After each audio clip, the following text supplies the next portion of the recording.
भारत की फ़ौज अपनी ही हुकूमत बगावत पर उतर आई है। इंडियन आर्मी ने हुकूमत के ख़िलाफ़ एहतजाज किया और हड़ताल की धमकी दे दी है। भारत की रियासत बिहार में इंडियन आर्मी के एहलकार अपनी हुकूमत के ख़िलाफ़ मरात और ज़रूरियात पूरी न होने पर बाकायदा वर्दी में एहतजाज पर उतर आए और हड़ताल की धमकी दे दी। ये दुनिया का अनोखा वाक़या है कि किसी मुल्क की फ़ौज अपनी ही हुकूमत के ख़िलाफ़ खड़ी हो गई हो। जो अनासिर दिन रात भारत की तरक्की और पाकिस्तान की तनकीद का राग अलापते थे, वो अब कहाँ हैं? पाकिस्तान के ख़िलाफ़ साजिश और प्रोपेगेंडे का नतीजा यही है कि भारत की फ़ौज अपनी ही हुकूमत से बगावत पर उतर आई है। भारत की फ़ौज अपनी ही हुकूमत से बगावत पर उतर आई। इंडियन आर्मी ने हुकूमत के ख़िलाफ़ एहतजाज किया और हड़ताल की धमकी दे दी। भारत की रियासत बिहार में इंडियन आर्मी के एहलकार अपनी हुकूमत के ख़िलाफ़ मरात और ज़रूरियात पूरी न होने पर बाकायदा वर्दी में एहतजाज पर उतर आए और हड़ताल की धमकी दे दी है। ये दुनिया का अनोखा वाक़या है कि किसी मुल्क की फ़ौज अपनी ही हुकूमत के ख़िलाफ़ खड़ी हो गई हो। जो अनासिर दिन रात भारत की तरक्की और पाकिस्तान की तनकीद का राह अलापते नहीं थकते थे, वो अब कहाँ हैं? पाकिस्तान के ख़िलाफ़ साजिशों और प्रोपेगेंडे का नतीजा यही है कि भारत की फ़ौज अपनी ही हुकूमत से बगावत पर उतर आई है। तो नाज़रीन, ये बड़ी ख़बर है जिसके हवाले से आपको बता रहे हैं। भारत की फ़ौज अपनी ही हुकूमत से बगावत पर उतर आई है। इंडियन आर्मी ने हुकूमत के ख़िलाफ़ एहतजाज किया और हड़ताल की धमकी दे दी।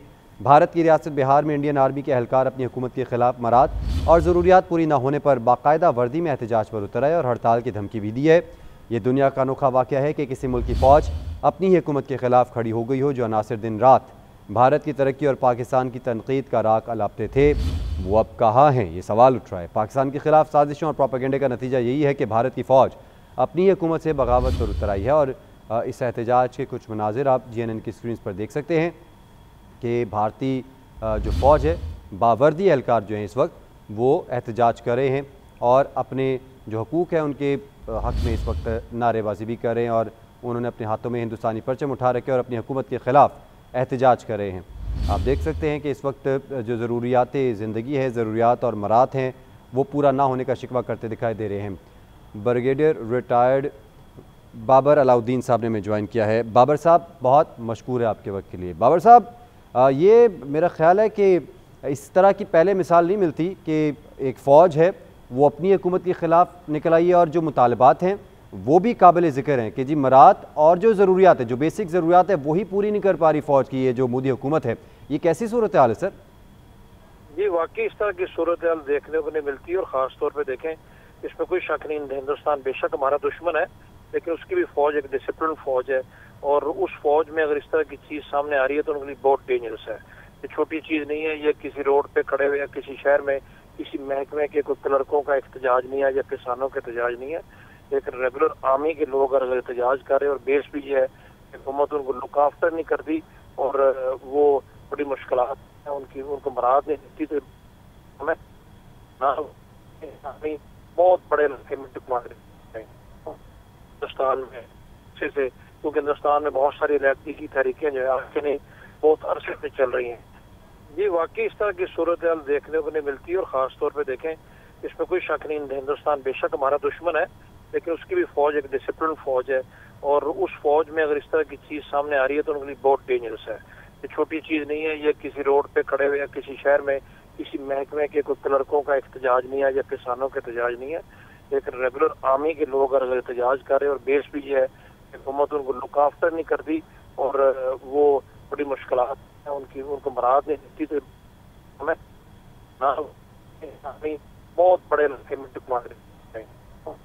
हिंदुस्तान में अच्छे से, क्योंकि हिंदुस्तान में बहुत सारी इलाके की तहरीकें जो है आपके नहीं बहुत अरसे से चल रही हैं। बाबर साहब, ग़ालिबन टेक्निकल वजूहात की वजह से आपकी आवाज़ हम तक ठीक से नहीं पहुँच पा रही, आपसे दोबारा रब्ता करते हैं। भारत की फ़ौज अपनी हुकूमत से बगावत पर उतर आई है।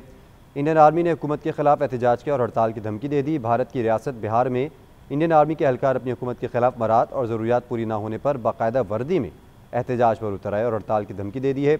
ये दुनिया का अनोखा वाक़या है कि किसी मुल्क की फ़ौज अपनी ही हुकूमत के ख़िलाफ़ खड़ी हो गई हो। जो अनासिर दिन रात भारत की तरक्की और पाकिस्तान की तनकीद का राग अलापते नहीं थकते थे, वो अब कहाँ हैं?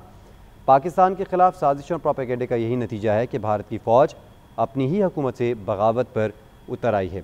भारत की फ़ौज अपनी ही हुकूमत से बगावत पर उतर आई है। कुछ मनाजिर आप देख सकते हैं।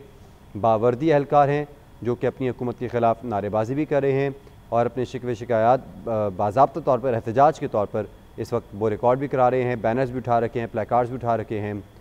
ब्रिगेडियर रिटायर्ड हारिस नवाज़ साहब ने हमें ज्वाइन किया है। हारिस साहब, बहुत मशकूर है आपके वक्त के लिए। हारिस साहब, جس طرح بھی ہم بات کر رہے تھے پہلے بھی کہ اس طرح کی نظیر ہمیں ابھی تک نہیں مل پا رہی ہے کہ جہاں پر فوج جو کہ ایک پروفیشنلزم کی مثال سمجھی جاتی ہے اور حکومت کے شانہ بشانہ چل رہی ہوتی ہے، لیکن اب بھارتی حکومت کے خلاف اس کی اپنی ہی فوج سراپا احتجاج بن گئی ہے۔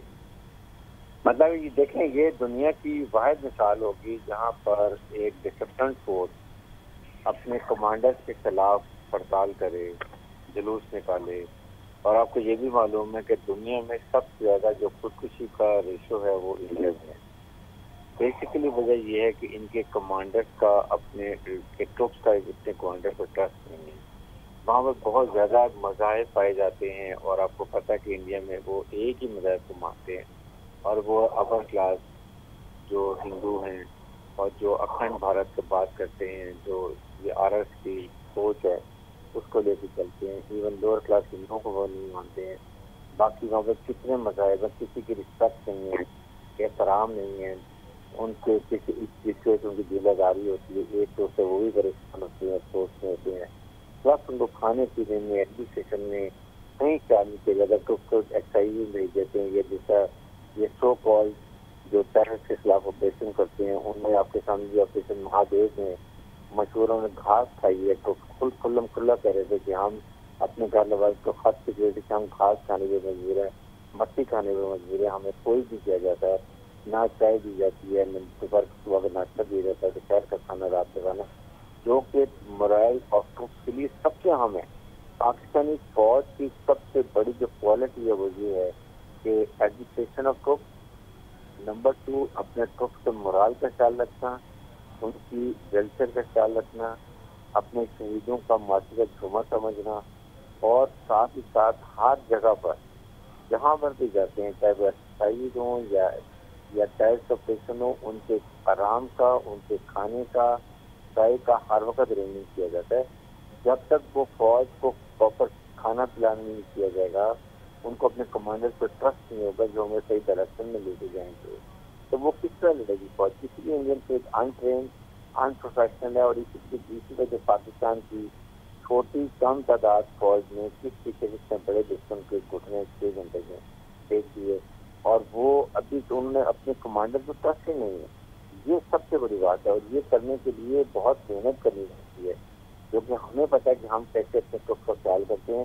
وہ ٹروپ جن کو اپنے کمانڈر کے اعتماد نہیں ہے، ٹرسٹ نہیں ہے، وہ ٹروپ جس کا پیٹ نہیں بھرا ہوا، اس کو ٹائم پہ کھانا نہیں ملتا، اس کے ویلفیئر کا خیال نہیں کیا جاتا، اس کے ریلیجن کا، مذہب کا خیال نہیں، احترام نہیں کیا جاتا، وہ فوج کبھی بھی لڑ نہیں سکتی۔ مثال آپ سامنے پاکستان کی مار کا ہاتھ سے آپ کو دیتی ہے۔ جی، بریگیڈیئر ریٹائرڈ حارث نواز صاحب جی این این کو وقت دے رہے تھے، آپ کے وقت کے لیے آپ کا شکریہ۔